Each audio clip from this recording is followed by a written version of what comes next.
So you think with polygamy, a big flaw would be the man, right? Yeah, oh yeah. Major flaw, they love it.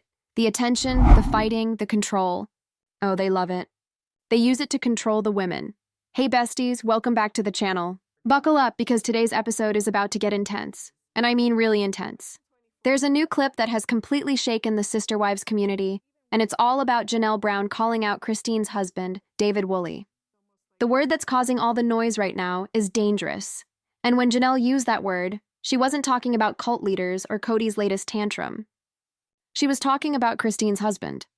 Janelle accused David of spreading dangerous views, and ever since that moment aired, fans haven't stopped talking about it. The tension here runs deep because David is what some would call an anti-poly man. He doesn't believe in polygamy, he doesn't justify it, and he doesn't sugarcoat what it does to women. He speaks from real experience. 2 of his sisters were plural wives in Mexico, and what they went through changed how he saw everything. They joined a fundamentalist group, one of those splintered offshoots of the Latter-day Saints church, and it broke them. They left the mainstream church thinking they'd find something holier, something closer to God, but what they found instead was control and pain. When Utah banned polygamy all those years ago, a lot of families ran to Mexico, hoping to keep their beliefs alive without being punished by the law. They built secret colonies, little worlds where men made the rules and women obeyed. One of those families was the Langfords. Yes, the same Langfords who were caught in the 2019 Lamora massacre. David's nieces were there. One of them, Donna Langford, was killed. That kind of loss doesn't just change your mind, it brands your soul. So, when David talks about polygamy, he's not talking from hate or judgment. He's talking as Amen, who's watched the women in his family get destroyed by a system that worships men and silences women. That's why it hit so hard when, in the new episode, he said something simple but powerful. Polygamy controls women. If you disobey, you're punished. The man says, I'll go to my other wife, and that's how he keeps them in line. And you know what Janelle said? She said it was dangerous to generalize. Dangerous. She said it was unfair to paint a whole group of people with one brush based on one experience. That's when the whole conversation flipped. Because honestly, what's more dangerous? The man calling out abuse, or the system that's been built to hide it? Janelle's reaction told us everything we needed to know. She might be out of polygamy physically, but emotionally, she's still trapped inside it. Her whole identity was built around being obedient, being understanding, being loyal to a husband who never treated her as equal.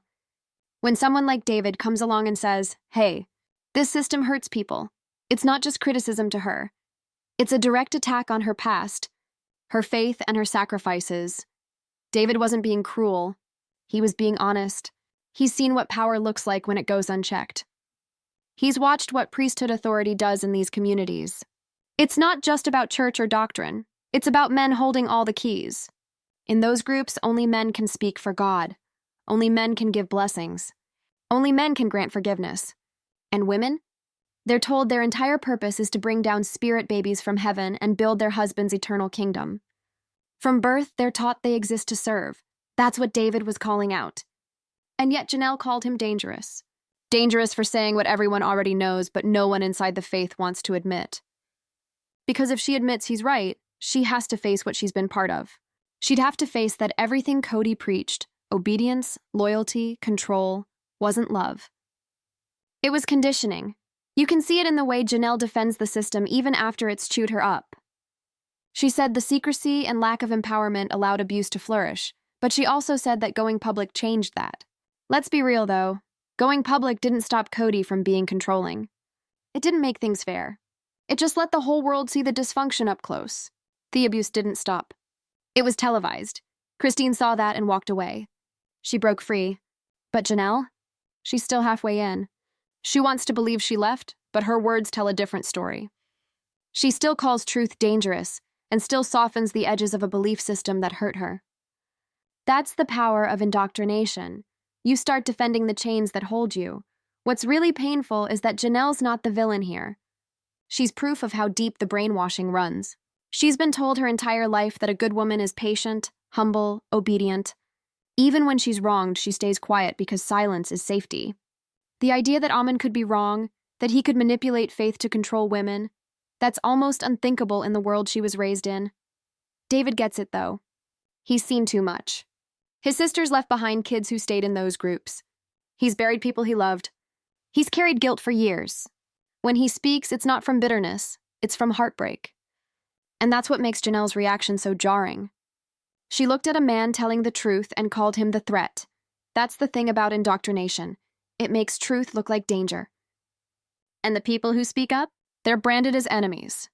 Janelle's moment in that clip wasn't just about defending polygamy. It was about defending her own belief that she didn't waste her life. That's what makes this story so tragic. Because she's still fighting to make sense of a system that took her freedom and dressed it up as faith. David, on the other hand, isn't trying to attack anyone. He's trying to make sure no one else has to live what his sisters lived through. And for that, he gets labeled as dangerous. The real danger, though, isn't him. It's the silence that protects men like Kody. It's the doctrine that says obedience is holiness. It's the belief that women are gateways to heaven only if they serve their husbands perfectly. That's what this entire episode reveals. Not just family drama, but the invisible war between indoctrination and awakening. Christine chose freedom. Janelle chose familiarity.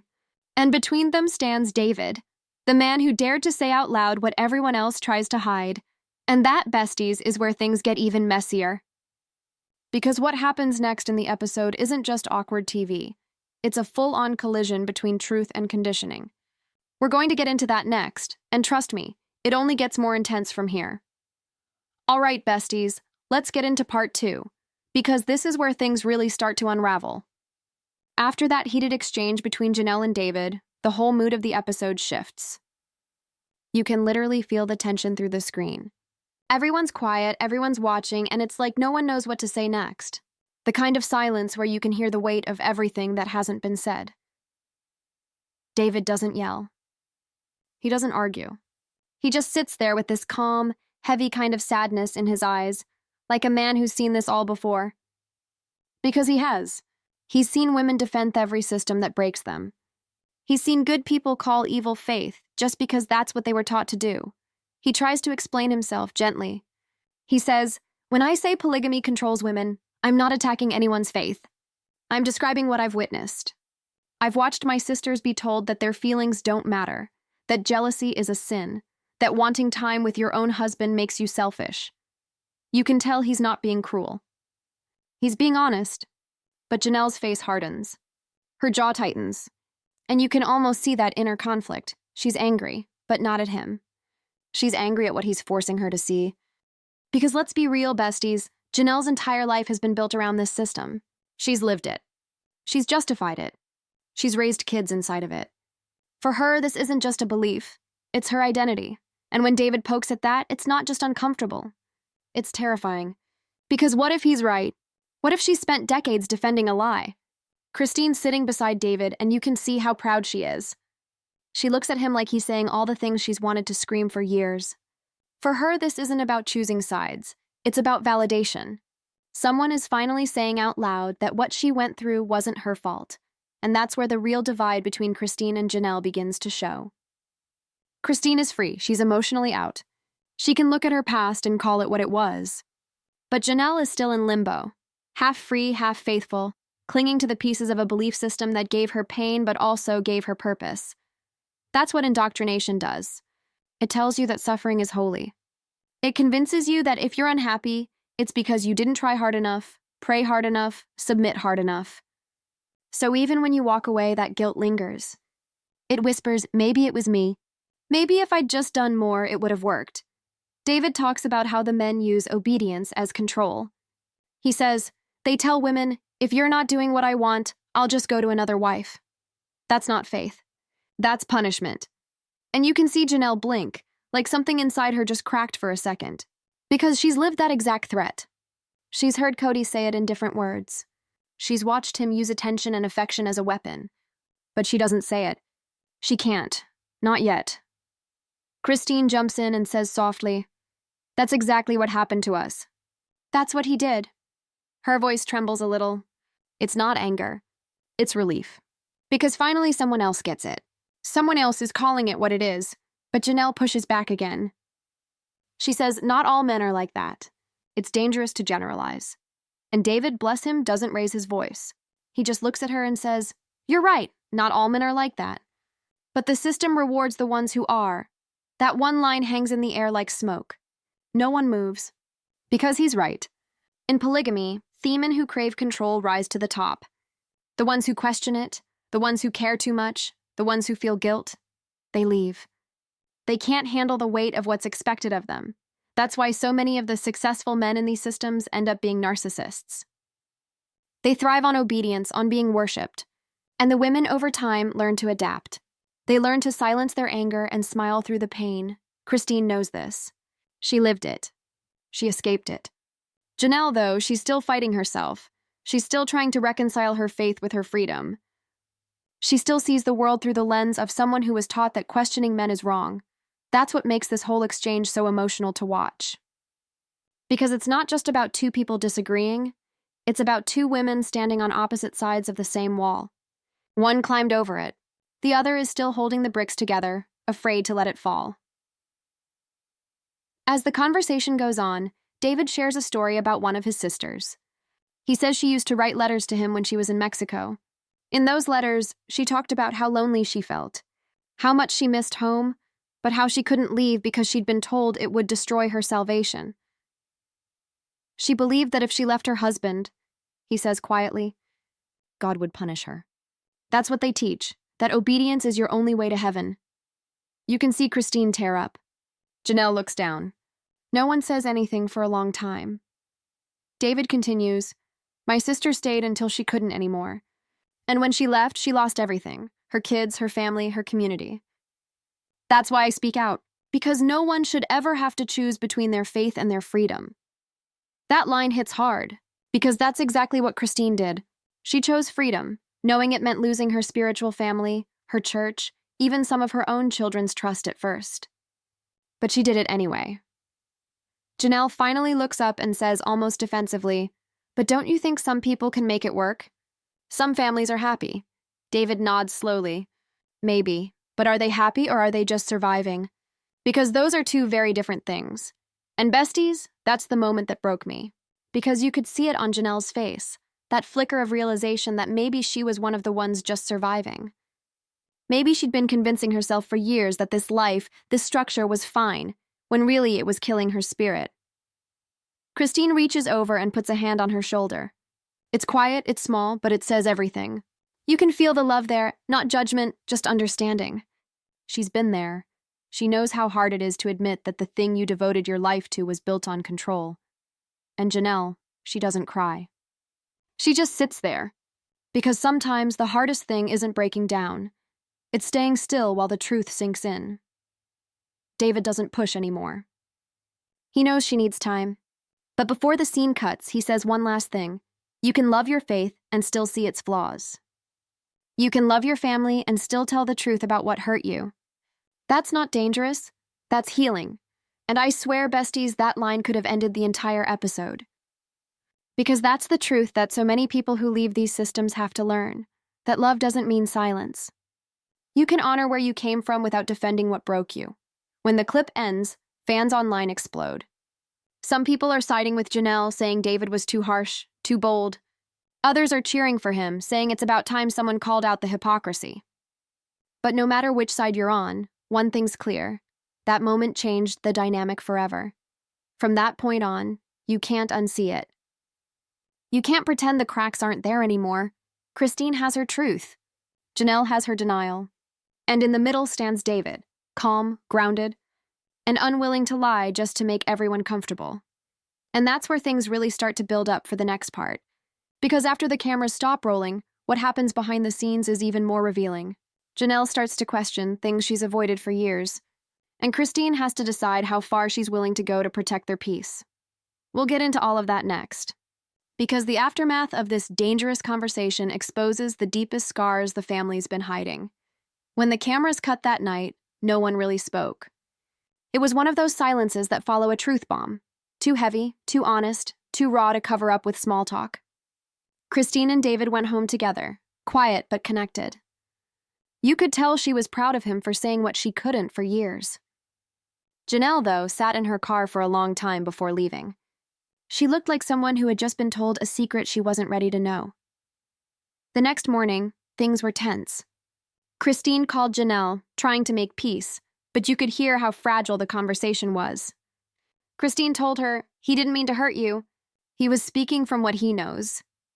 Janelle sighed and said, I know, but it felt like he was attacking everything I built my life around. And that's the heart of it.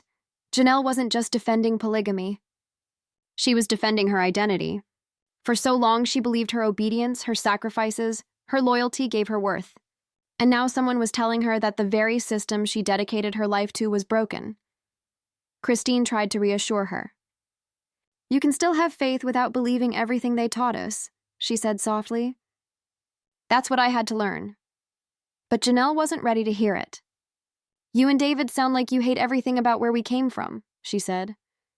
But that life gave us our kids, our memories, our family. Christine paused, then said quietly, It also gave us pain, Janelle. And pretending it didn't doesn't make it go away. The call ended politely, but it didn't really end.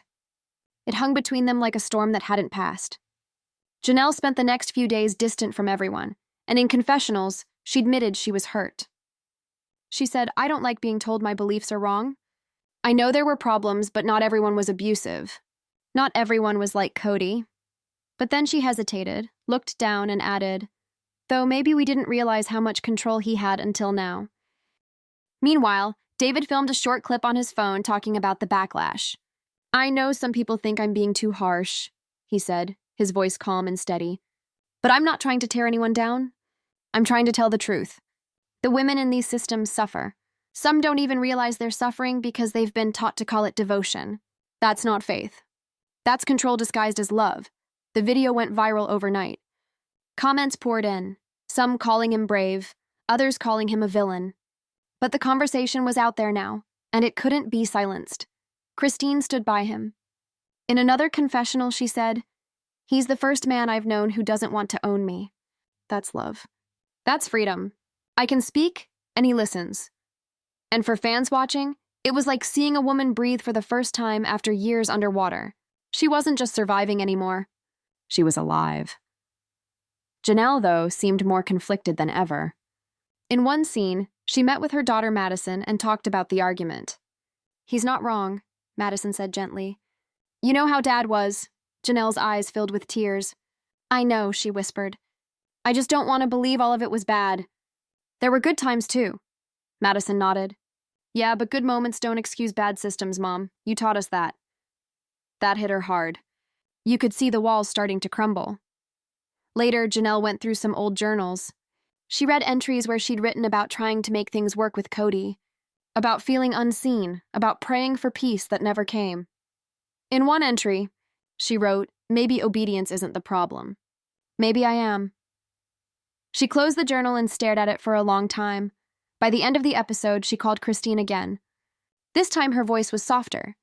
I've been thinking about what David said, she admitted. Maybe he's not dangerous. Maybe he's just saying what I'm not ready to. Christine smiled. That's all any of us can do. Get ready in our own time.